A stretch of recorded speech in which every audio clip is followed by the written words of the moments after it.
Hi everyone, welcome to practice mock. तो हमारे साथ आज दो एस्पिरेंट हैं जिन्होंने एसबीआई क्लर्क प्री का एग्जाम दिया है। आज इनका एग्जाम था। श्रीकांत है हमारे साथ और किशन है। ठीक है। तो हम लोग इनसे बात करेंगे, इन दोनों से बात करेंगे और जानेंगे कि आज का जो एग्जाम था, आज का जो क्लर्क का प्री का एग्जाम था, उसका लेवल कैसा था और क्या क्या क्वेश्चन पूछे गए थे। ठीक है। तो एक एक करके हम बात करते हैं। तो सबसे पहले किशन से मैं बात करता हूँ। किशन, सबसे पहले आप बताइए कि आपका एग्जाम कैसा हुआ। Good afternoon sir. हाँ, गुड आफ्टरनून। मेरा एग्जाम सर अच्छा गया। हम्म। मेरे टोटल 100 में 87 अटेम्प्ट्स हैं। हम्म। एंड रीजनिंग में 35 आउट एंड क्वांट क्वांट में 29 एंड इंग्लिश में 23 है सर। ओके। मैं सेक्शन वाइज बता देता हूँ। हम्म। सर रीजनिंग मुझे एक्चुअली इजी लगा। हम्म। ठीक है। तो ठीक है, पहले तो आप सेक्शन वाइज बात करें तो आप रीजनिंग में आप बताते जाइएगा कि जी क्या क्या आए थे, किस टॉपिक से क्वेश्चन आए थे। एक बार हाँ मैं सर। वो जो आने वाले स्टूडेंट है उनको भी पता चल जाएगा कि किस टाइप के क्वेश्चन आ रहे हैं, है ना। तो यस सर यस। सबसे पहले आप बताइए पजल्स वगैरह कितने थे। पजल्स और सिटिंग अरेंजमेंट का जो पार्ट होता है, इसमें क्या वेटेज था। सर पजल्स हमारे तीन दिखने को मिले थे। एक अनसर्टेन मिला था, लिनियर अनसर्टेन था। डॉट्स। हम्म। यस सर, जिसमें टोटल सीट्स 21 आए थे हम्म। लास्ट में in the end. And second one circular sir, जिसमें 7 लोगों को बैठाना था। ठीक है। ठीक है। उसके बाद फ्लोर वाइज होते हैं सर, जहाँ पर सात अच्छा। पर्सन को बैठाना था। तो अच्छा। बॉक्स बेस्ड पजल हो गया। इनइक्वालिटी शायद आई थिंक सर दो या तीन, जहाँ तक मुझे इक्वालिटी ध्यान दो आ या तीन। रहा है। हम्म। तीन तीन। सिलॉक्स। तीन थे। Yes sir. इनइक्वालिटी तीन। Yes sir. सिलॉक्स 2 थे सर। हम्म। सीरीज बेस्ड भी क्वेश्चंस थे, 5 series. Questions. Okay. Yes sir. Hmm. And miscellaneous sir इस तरीके से था कि जैसे 1 7 2 3 5 6 लाइक दैट। अच्छा उसमें अच्छा। सेकेंड थर्ड फोर्थ एटसेट्रा में मुझे 2 माइनस करना था from the hmm. Left and. First third fifth in this way from hmm. Left and 1 plus करना था। फिर इस टाइप से क्वेश्चन बन रहे थे सर इसमें। ओके। जी। एंड एक वर्ड फॉर्मेशन था सर, जिसमें हम्म। मुझे दिखने को मिला था जो वर्ड जिससे बनाना था। एन हम्म। था, ई था, एस था, टी था। तो हम्म। यहाँ पर मुझे दो वर्ड्स मिल रहे थे, नेस्ट और सेंट। तो हम्म। मैंने मार्क मोर देन वन के लिए किया था। Hmm. And sir one thing more, जैसे हमें कैसे दे दिया जाता है डिक्शनरी सब, तो उसमें अच्छा। क्या बताना होता है कि फ्रॉम फॉरवर्ड एंड बैकवर्ड से आपको कितने लेटर्स मिल रहे हैं इसके अंदर। ओके। तो सर ये रीजनिंग का मेरे हिसाब से जो मैंने देखा वो आपको हम्म। बताया सर। एंड अब रहा सर की difficulty level, if you ask, तो मैं ये कहूंगा सर कि 90% से ऊपर के, मतलब 90% के लोग जो भी होंगे ना, उनको हम्म। इजी ही लगा होगा सर। इसमें मुझे हम्म। नहीं लग रहा है कि पजल भी टफ थे। लाइक कि मतलब। आप फर्स्ट अटेम्प्ट में ही मतलब उसको क्लियर कर लेंगे पजल को, जहां तक अच्छा। मेरा ख्याल है। बाकी सर ठीक है। रीजनिंग मुझे इजी लगा। तो रीजनिंग में जो 35 क्वेश्चन थे आउट ऑफ 35, जिसमें आपका पजल और सीटिंग अरेंजमेंट का जो पेपर मतलब पार्ट होता है, जिस जो वेटेज जिसका ज्यादा होता है, उसके आपके लगभग 15-16 क्वेश्चन थे, है ना। हाँ सर, बिल्कुल बिल्कुल पंद्रह बिल्कुल। सोलह अब बाकी जो आपके मिसलेनियस वाले पार्ट होता हो जाते हैं, जैसे इनइक्वालिटी, 20 सिलॉक्स, क्वेश्चंस कोडिंग, कवर हो डिकोडिंग। ब्लड रिलेशन गए। से क्वेश्चन थे क्या, ब्लड रिलेशन वगैरह के। सॉरी सर, हाँ मैं सर, भूल हाँ गया। सर। ब्लड, सॉरी सर, मेरी गलती ब्लड। है। ब्लड हाँ। रिलेशन से क्वेश्चन थे। हम्म। एंड आई थिंक 2 या 3 क्वेश्चन सर इतने थे, थ्री जहां तक मैं ध्यान 3 क्वेश्चन। कर पा रहा हूँ। ठीक है। और जी सर। मिसलेनियस में आपके वही अल्फाबेट्स, वही अल्फा न्यूमेरिक जो आपने बोला, नेक्स्ट वगैरह जो नंबर थे। हाँ। यस सर ठीक है। Yes sir. डायरेक्शन सेंस के भी क्वेश्चन होंगे, डायरेक्शन सेंस वगैरह के। डायरेक्शन सेंस के 1 क्वेश्चन थे सर। हाँ। जी। अच्छा, ठीक है, इसके वन यस। क्वेश्चन। ओके।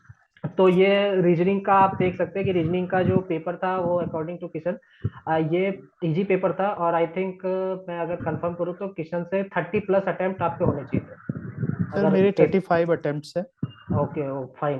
तो यस। किशन ने पूरे के पूरे 35 अटेम्प्ट किए हैं। तो यस यहाँ सर। देख सकते हैं कि आप पेपर मतलब इजी आ रहा है। तो आपको जो आने वाले शिफ्ट में, तो आपको ये ध्यान रखना है कि आप जब ट्राई करें तो अच्छे से क्वेश्चन पढ़े और अच्छे से देखिए, तो एक बार में आपका क्वेश्चन सॉल्व हो जाएगा। जैसा कि किशन ने बताया कि आप अगर एक बार में ट्राई कर रहे हैं तो सॉल्व हो जा रहा है, तो आप बिना प्रेशर लिए अच्छे से सॉल्व करेंगे तो आपका एक बार में हो जाएगा। तो ये चीज आपको ध्यान रखना है। और दूसरा मैं जाता हूँ क्वांट की ओर। तो एक बार मैं श्रीकांत से बात करता हूँ क्वांट के बारे में, फिर हम लोग इंग्लिश की तरफ बात करेंगे, ठीक है। और हाँ अगर कुछ श्रीकांत से मिस होता है तो फिर आप किशन आप उन्हें करेक्ट कर लो, ठीक है। तो ओके हाँ हाँ, तो क्वांट में आप सबसे पहले बताइए कि डीआई के कितने क्वेश्चन थे। सर, डीआई के पास क्वेश्चन थे। डीआई के, सिंपली के 15 क्वेश्चन आए थे सिंपली से। हाँ और रॉन्ग नंबर सीरीज के 5 क्वेश्चन आए थे। हाँ, और अरिथमेटिक के 10 क्वेश्चन आए थे। अरिथमेटिक के ऐसे 10, टोटल 35। और ये 35 मतलब इस बार अगर देखा जाए तो डीआई का वेटेज अगर देखा जाए तो सिर्फ 5 क्वेश्चन का था, और सिंप्लीफिकेशन का हाँ, वेटेज ज्यादा था, 35 था, है ना। ज्यादा था बराबर। हाँ। तो सर, मेरे 22 अटेम्प्ट हुए। 100% हाँ, एक्यूरेसी के साथ में किया है मैंने। ट्वेंटी कैसा टू एट रिस्क नहीं उठा था। हाँ। अच्छा अच्छा अच्छा। तो हाँ, सिंपली पूरे किए मैंने। रॉन्ग नंबर सीरीज के 2 किए और अरिथमेटिक के 3 किए। क्वाड का हाँ, जो लेवल है वो कैसा था, और जैसा कि आप बता रहे 22 अटेम्प्ट हुआ, तो आपका मतलब इसमें क्या लेवल लगा कि इसका थोड़ा सा मॉडरेट लेवल आ गया था क्वेश्चन का। हाँ, थोड़ा सा मॉडरेट बोल सकते हैं अपन। हम्म कैसा जो अरिथमेटिक था उसमें थोड़ा हम्म, टाइम कंज्यूमिंग लेने वाला था।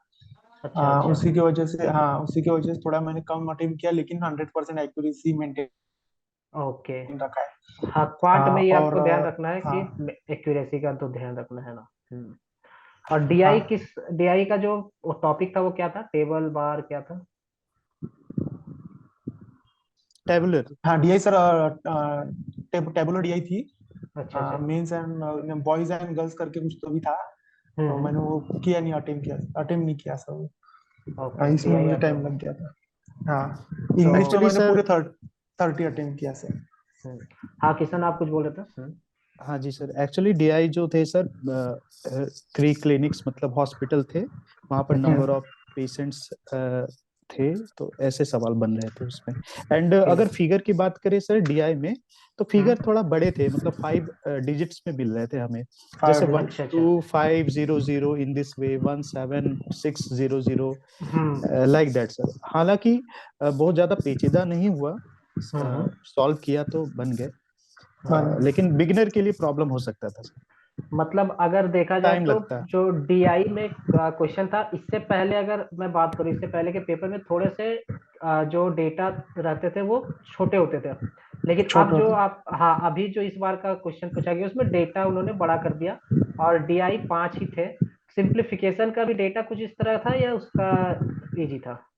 नहीं, इजी था सर, सिंप्लीफिकेशन इजी था। हम्म रॉन्ग नंबर सीरीज में थोड़ा सा कंफ्यूजिंग था।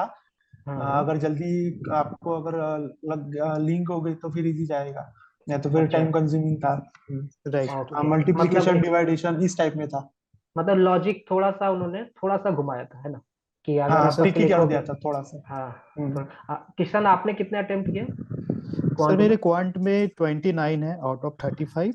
हम्म एंड सर मोस्टली मुझे जो ज्यादा प्रॉब्लम किया, रॉन्ग नंबर सीरीज में मैं 2 क्वेश्चन में फंस गया sir. 2 question. Hmm and for hmm that वहां पर मेरा समय चला गया, हम्म, और 4 अरिथमेटिक में नहीं कर पाया सर, क्योंकि वो दो अच्छा। रॉन्ग नंबर सीरीज मेरा टाइम कंज्यूम कर लिया था एक्चुअली। तो हाँ, ये चीज आप तो किशन से, आप अगर जो आप दे रहे एग्जाम, तो ये किशन से आप ये सीख ले सकते हैं कि आप अगर किसी क्वेश्चन में फंस रहे हो तो आप वहाँ टाइम ज्यादा ना दें, है ना। ऐसा हम ना लोग दे। बार बार बताते हैं, ऐसा हर टीचर आपको बराबर। बताएंगे कि अगर आप किसी क्वेश्चन में फंस रहे तो आप यहाँ पे टाइम ना दें, आप आगे बढ़ जाए, बस बाद में आपके पास अगर समय बचता है, टाइम बचता है, तो देन आप वहाँ पे मूव कर सकते हैं, ठीक है। तो ये चीज आपको हर बार बताया जाता है, और एग्जाम में जाकर लोग हमेशा अक्सर ये गलती कर देते हैं।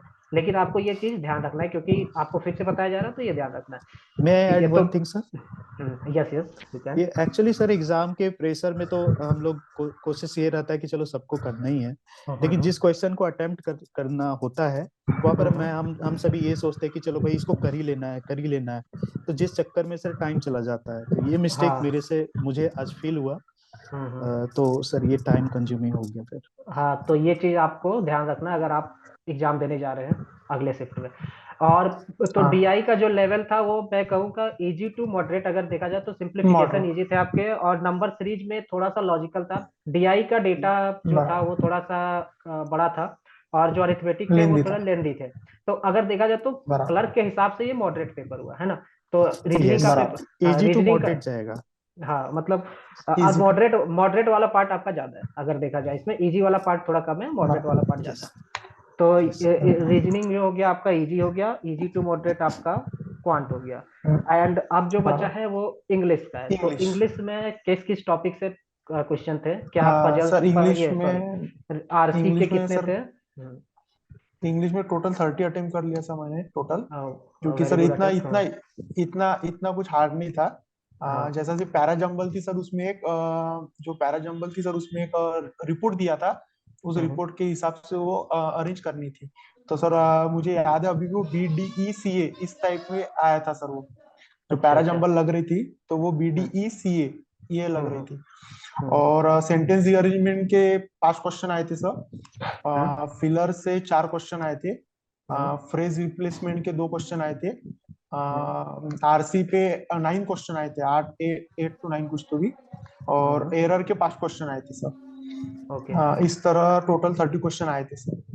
ज्यादा हम्म, हार्ड नहीं थे। सिर्फ आरसी थोड़ा टाइम कंज्यूमिंग था, लेकिन अगर आप स्टार्ट से फास्ट लेते हो तो इजीली हो जाता था आपका ऑल। तो इस टाइप आरसी में का पूरा जो हो जाता। पैराग्राफ का वो लेंथ आपका थोड़ा बड़ा होगा, है ना, लेंथ थोड़ा हाँ सा। सर, कोविड और रेस्टोरेंट करके कुछ तो भी पैराग्राफ है, आरसी आया कोविड, था। अच्छा मे आई कितने एड आरसी वन थे? Thing sir. Yes yes yes. RC sir actually जब मैं कॉम्प्रिहेंड कर रहा था, I don't know, hmm but मुझे ऐसा फील हुआ कि थोड़ा कॉम्प्रिहेंशन को लिंक करने में ना, चीजों हम्म को जो कोविड से रेस्टोरेंट जो पहुंच रहे थे, I hmm think hmm may be wrong, but hmm मुझे ऐसा फील हुआ कि थोड़ा कॉम्प्लिकेशंस आ रहे थे। And hmm on that counter if मतलब अगर मैं उसे बनाता, पीजे को बनाता, तो hmm, that would be great for me sir, but actually I wasted time here also. Okay okay. हाँ सर, जो कोविड और रेस्टोरेंट का था वो ऐसा था कि जब पेंडेमिक शुरू हुआ था तो हम्म, उस टाइम में सब घर पे थे, तो हैबिचुअल हो चुके थे घर का खाना वगैरह बनाना, ये वो जो कि राइट जब राइट बाहर राइट। का खाते हैं हम्म, सब चीजें इस टाइप में था। तो हम्म उसमें शैडो कास्ट करके क्वेश्चन भी आया था सर, अच्छा कि अच्छा। शैडो कास्ट क्या रहता है। तो उनका ऐसा कहना था कि जो अभी फिलहाल वुमेन्स से रिलेटेड था, वुमेन जो हम्म वर्कफोर्स में अभी ज्यादा वर्क कर रही है, तो हम्म उनमें इतना टाइम नहीं दे सकती कुकिंग और इसमें। तो हम्म वो यूटिलाइजेशन बाहर में खाना बुला के दे सकते हैं, इस टाइप में सर वो आरसी था। इसी था, ज्यादा हम्म। हार्ड नहीं था, अच्छा था। अच्छा मतलब आरसी का टॉपिक बड़ा अच्छा चुना था उन्होंने, है ना? हाँ हाँ मतलब सर, एक, हाँ। हाँ। तो मतलब टोटल आरसी के कितने क्वेश्चन थे? आरसी से 9 क्वेश्चन थे सर। आरसी से 9 क्वेश्चन थे। और पैरा हाँ, जंबल वगैरह से कितने क्वेश्चन थे, पैरा जंबल से? 5 5 क्वेश्चन थे सर। Para jumble. और बाकी एंटोनिम सेनोनिम्स फिलर, ये सब भी आ गए, फिलर्स वगैरह हाँ भी? उसमें आ गए। हाँ, फिलर्स के 4 थे सर, हाँ, सेंटेंस रीअरेंजमेंट के 5 थे, और एरर के 5 थे। इस तरह टोटल 30 क्वेश्चन। सेंटेंस रीअरेंजमेंट के री 5 थे। हाँ सेंटेंस रीअरेंजमेंट में सर 5 में से मतलब पांचों भी, एक एक तो डायरेक्ट नो एरर ही था। हम्म। कुछ था नहीं उसमें, और जो 4 थे सेंटेंस रीअरेंजमेंट में वो इजी थे, डायरेक्ट अरेंज हो जाते थे। तो ये जो आपका आरसी आरसी के अंदर एंटोनिम सेनोनिम्स के भी क्वेश्चन थे आरसी में, हाँ सर, या? एक एक सिनोनिम था, एक एंटोनिम था। ओके। तो किशन आप कुछ कहना चाहेंगे इंग्लिश के लिए, आपका कुछ? सर मैंने तो बता दिया कि थोड़ा सा मुझे जो कॉम्प्लिकेशंस दिखा, तो मैं ये हम्म कहूंगा कि पहले आप इजी को पहले पिक करें। हम्म कोशिश ये रखें, क्योंकि एग्जाम हॉल में प्रेशर आ जाता है, एंड हम्म दैट्स वाई हम लोग थोड़ा सा भटक जाते हैं। तो हम्म, कोशिश यही करना चाहिए कि पहले आप इजी सेलेक्ट करें, जो ओके। आपके हक में पहले उसे ही कर लें। ठीक है।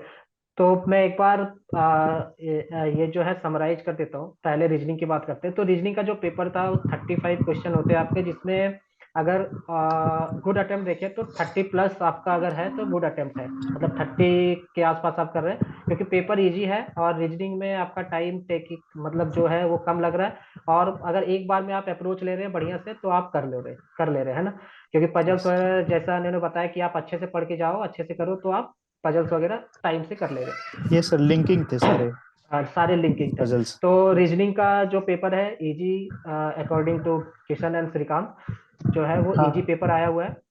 और उसके बाद क्वांट की बात करें तो क्वांट में जो है पेपर मॉडरेट है। डेटा इन्होंने थोड़ा सा बड़ा बड़ा लिया है, डेटा बड़े बड़े लिए। और राइट सर। सिंप्लीफिकेशन का वेटेज ज्यादा है। हो सकता है आपके जो पेपर आने वाले वहां पे अप्रोक्सीमेशन पूछ दिया जाए, या फिर अभी जैसे इन्होंने बताया रॉन्ग नंबर सीरीज था, हो सकता है आपका मिसिंग नंबर आ जाए। और डीआई इन्होंने 5 बताया, तो हो सकता है कि आपका 10 आ जाए, 10 से ज्यादा आई थिंक नहीं आना चाहिए। जैसे आप भी 5 आए तो हो सकता है पेपर टफ करने के लिए, पेपर का लेवल मेंटेन करने के लिए 5 की जगह 10 कर दे। और अरिथमेटिक का पार्ट इन्होंने बताया कि थोड़ा सा कैलकुलेटिव था, थोड़ा सा लेंदी पेपर हुआ था। तो क्वांट का जो ओवरऑल अटेम्प्ट होना चाहिए, मतलब जो अच्छा अटेम्प्ट होना चाहिए, वो क्या होना चाहिए? आई थिंक अगर आपने 20 25 किए हैं, मतलब 22 से 25 25, 25। हाँ हाँ 22 से 25 अगर कर रहे हैं तो आपका अटेम्प्ट अच्छा माना जाएगा, क्योंकि पेपर जो है मॉडरेट पूछा गया है।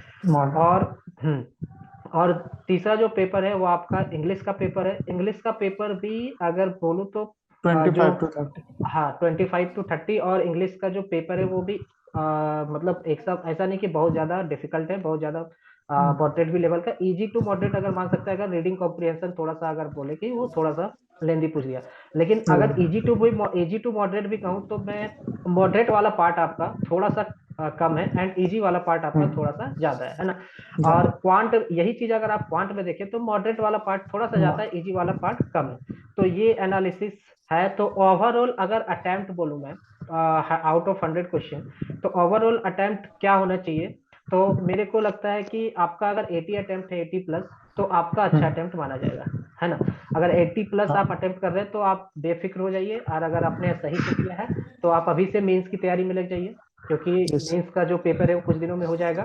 तो अभी से आप लग जाएंगे, और जो आने वाले एस्पिरेंट है उनको आप कुछ सजेशन देना चाहेंगे, कुछ एडवाइस हाँ देना सर चाहेंगे? तो एक। हाँ एक सर। आप श्रीकांत आप पहले बता दीजिए, देन फिर किशन की हाँ तरफ। सर, मुझे जैसे लगा था मतलब क्या सरप्राइज रहेगा एसबीआई का। तो जो हम्म मैंने सोचा था वही किया सर, उन्होंने इस बार शफल कर दिया। जैसा हम्म फर्स्ट हर बार रहता है, कैसा पहले रहता है इंग्लिश, फिर कौन, फिर रीजनिंग। लेकिन हम्म इस बार उन्होंने सबसे पहले रीजनिंग रखा, बाद में इंग्लिश रखा, बाद में कौन रखा। तो हम्म। ये उन्होंने सेक्शनल सब ये कर दिया है, चेंज कर दिए। अच्छा पहले रीजनिंग, बाद में इंग्लिश, बाद में कौन। और जैसे कि अभी ये चल रहा है pattern, I think SBI PO में भी सेम यही पैटर्न आएगा, मुझे अच्छा। ऐसा लग रहा है। तो बस इस। एक चीज मैं यहाँ पे आपके लिए सरप्राइज है कि पहले इंग्लिश का पेपर आता था, राइट? हाँ, हाँ। पहले इंग्लिश का पेपर आता था, फिर रीजनिंग होता क्वांट। था, फिर कौन। क्वांट नो होता नो, था। नहीं, हाँ फिर पहले कौन, बाद में इंग्लिश। रीजनिंग। हाँ, पहले इंग्लिश फिर क्वांट देन रीजनिंग, ये पहले का सिलेबस, ये हाँ, आपका वो था। लेकिन अभी जो हुआ पैटर्न। है, उन्होंने पहले रीजनिंग रखा है, फिर इंग्लिश रखा है, फिर क्वांट, यानी जो सेक्शन है हाँ वो सर। सफल किए हुए हैं। तो ये चीज आपके लिए सरप्राइज है, तो ये सरप्राइज आपके लिए खुल चुका है। तो आप ये चीज आप देख सकते हैं कि आप जाओगे तो प्रिपेयर रहिएगा कि पहले आपको इंग्लिश सॉरी रीजनिंग करना है, फिर इंग्लिश करना है, फिर क्वांट करना है। तो ये आपको मेंटली प्रिपेयर रखना है अपने आप को। तो ये एक बड़ा सरप्राइज है जो एसबीआई ने इस बार किया है। ठीक है। और और कुछ बताना चाहेंगे, ऐड करना चाहेंगे आप श्रीकांत? बस सर, जिनकी भी आगे शिफ्ट है सर, उन सभी को मेरे तरफ से all the best. Okay okay. और अच्छा करिए। आप किशन कुछ ऐड करना चाहेंगे? Yes sir, one thing add और करूंगा कि उन्होंने कहा पहले रीजनिंग था, फिर क्वांट एंड देन इंग्लिश। तो जब नहीं नहीं। हम लोग पहले रीजनिंग रीजनिंग इंग्लिश, था, फिर इंग्लिश, क्वांट, फिर क्वांट। Then English. तो जब कंप्यूटर में ओपन रहता है, पेज जब खुलती है तो वहां पर बकायदा लिख भी दिया जाता है। अगर वहां से अगर कोई किसी का मतलब माइंड हट जाता है, तो टेस्ट 1, टेस्ट 2, टेस्ट 3 करके लिखे होते हैं, वहां पर अगर कर्सर ले जाइएगा तो वो 35 या 30 बताना स्टार्ट कर देगा, यानी कि हमें समझ में आ जाता है कि इंग्लिश कहाँ पर है। Right sir. एंड आने वाले जो मतलब आगे जो भी स्टूडेंट है जो एग्जाम देंगे, तो उन्हें तो सबसे पहले अपना स्पीड बिल्कुल मेंटेन करके रखना है। स्पीड चाहिए, ये होगा, इसमें नो डाउट है। और अपने अपने जो भी सेक्शन है उसको जितना अच्छा कर सकें। ऑल द ठीक बेस्ट। है। तो ये जो जो सरप्राइज है, सरप्राइज खोला है, पहले रीजनिंग आया, फिर इंग्लिश, क्वांट, यही है ना? और श्रीकांत, मैं एक बार कंफर्म करना चाहूंगा, पहले रीजनिंग है, फिर इंग्लिश है, फिर रीजनिंग, क्वांट। इंग्लिश, कौन। रीजनिंग, इंग्लिश, क्वांट, ठीक है, REQ। ओके। हाँ तो आ, sorry sir, sorry, one thing, हाँ, reasoning first, second is quant, third is English. हाँ, सॉरी सर, रीजनिंग अच्छा, फर्स्ट, बाद में कौन, बाद में English, correct. Reasoning, quant, English, okay. तो तो ये अगर मैं बोलूँ तो सीजीएल में भी इसी तरह का होता है, पहले रीजनिंग आते हैं, फिर क्वांट आते हैं, फिर इंग्लिश में फिर आते कौन। हैं। तो कहीं सीटी तो नहीं ला रहे ये लोग? ये भी एक हो सकता है कि हो सकता है हाँ, सर। हाँ ना, एक प्लान होगा कि आप एक जैसा कर दिया जाए, सीटी लाया जाए अगले साल, है ना। तो हो सकता है आप सर। उसके लिए भी प्रिपेयर हो सकते हैं। तो कुछ भी सरप्राइज हो सकता है, सरकार कुछ भी ला सकती है, आने वाले इलेक्शन से पहले कोई भी सरप्राइज आपको मिल सकता है। तो ये था एक जेन्युइन एनालिसिस मैं कहूँ, क्योंकि दोनों एस्पिरेंट रियल टाइम एस्पिरेंट है जिन्होंने एग्जाम देकर आया है, इन्हें इन्हें सारा चीज पता है कि क्या आया हुआ है। तो आप अगर ये एनालिसिस देख रहे हैं तो आपको एकदम आइडिया लग जाएगी कि क्या पूछा जा रहा है, क्या नहीं पूछा जा रहा है, किस लेवल के क्वेश्चन पूछे जा रहे हैं और क्या सरप्राइज है आपके लिए। तो ये एक बार मैं फिर से आपको बोल दे रहा हूँ कि जब आप जा रहे एग्जाम देने तो आप इनसे थोड़ा सीख लीजिए। इन्होंने जो गलतियां की है, इन्होंने इनसे जो भी गलती हुई है वो आप दोहराए ना। आप जब जाए तो आराम से कूल माइंड होके बढ़िया से आप एग्जाम दें, और उसके बाद जब कोई भी क्वेश्चन आए तो उस पर ज्यादा टाइम ना दे, ज्यादा समय ना दे, और आराम से पेपर को करें। तो आराम से जब आप पेपर करोगे तो आपका जो नंबर ऑफ अटेम्प्ट है वो अच्छे से हो जाएगा। और ये चीज ध्यान रखना है कि अगर इन्होंने बताया कि 80 प्लस अटेम्प्ट हो रहा है, तो मे भी आपका पेपर हो सकता है शिफ्ट में थोड़ा सा अगर टफ हो जाए। तो आपका 80 अगर अटेम्प्ट नहीं हो रहा है, अगर 80 प्लस नहीं हो रहा है, तो आप वहां घबराए नहीं कि मेरा 80 नहीं हुआ। हो सकता है कि पेपर की वजह से थोड़ा सा आपका कम अटेम्प्ट हो। तो ये चीज भी यस आपको ध्यान रखना है कि ये नहीं कि अगर शिफ्ट वन में थोड़ा सा इजी पेपर आ गया तो अगला पेपर आपका जरूरी नहीं है कि वो इजी ही हो, है ना। तो ये चीज भी आपको ध्यान रखना है कि जितने भी अटेम्प्ट हो रहे हैं आप अच्छे से करें, फुल माइंड होकर करें, स्पीड से करें। और अगर कम भी हो रहे हैं तो एक्यूरेसी इसमें मेंटेन। हाँ एक्यूरेसी मेंटेन करें और घबराए नहीं। तो जो भी एस्पिरेंट ये देख रहे हैं वीडियो, उनके लिए ऑल द बेस्ट। और सबसे पहले मैं श्रीकांत और किशन को थैंक यू बोलूंगा कि इन्होंने ज्वाइन किया, थैंक इन्होंने यू। आज हमें बताया कि क्या क्या पेपर में आया था। और हो सकता है बहुत सारे जो एस्पिरेंट्स हैं उनको ये एनालिसिस देखने के बाद उनको थोड़ा सा हेल्प हो जाए जब वो एग्जाम में बैठे। तो यहाँ पे हम लोग ये सेशन खत्म करते हैं। तो thank you so much Shrikant और किशन, आप थैंक यू हमारे सर। साथ जुड़े। थैंक यू और सर। आप थैंक यू आपको ऑल सर। The best. आप हो, आप जब क्लर्क मेंस का एग्जाम हो तो आप फिर से हमारे साथ जुड़े, ये हम बिल्कुल आपसे सर। उम्मीद हाँ रखते हैं। सर, और आपका बिल्कुल सर, जरूर बिल्कुल। बिल्कुल सर। जरूर आपका कट ऑफ क्लियर होगा। So thank you yes so sir. Much. Thank you thank you so sir. Much thank for you your sir. Time. Okay. Thank you तो आप सर। भी जो एनालिसिस देख रहे हैं बढ़िया से आप इन्हें हाँ, एनालाइज कीजिएगा। और आपके जो जो भी आने वाले स्टूडेंट्स हैं उनके लिए all the best. Okay, thank you so much okay. Shrikant Kishan. Okay. Thank you thank you sir. Sir. Thank you. Okay.